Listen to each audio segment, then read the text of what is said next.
Here at Console, we're happy to introduce the Jack H2 Industrial Heavy Duty Sewing Machine on an English table and English unit stand. We will give you a short demonstration of its features and how it sews. Here we have the reverse lever that can be pushed down to reverse the machine sewing, and just above it we have the stitch length adjuster. By pushing the little toggle and turning the dial, you can make the stitch larger or shorter. Next to that we have speed adjustment. This can be used to adjust the speed to make the machine sew faster or slower depending on what you're sewing. Here we have the half stitch button, which can be used by pressing it, you will make a half stitch on the material, making sewing much easier for the tight corners. Above it we have the light button that can be used to dim, brighten or completely switch off the lights. We will now give you a short demonstration of how the machine sews.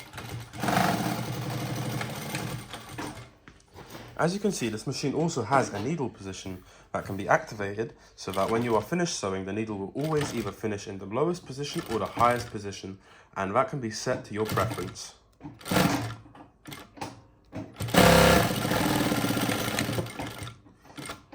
If you have any further questions, please do not hesitate to leave a comment in the comment section below regarding what machine you would like us to do next. Thank you very much.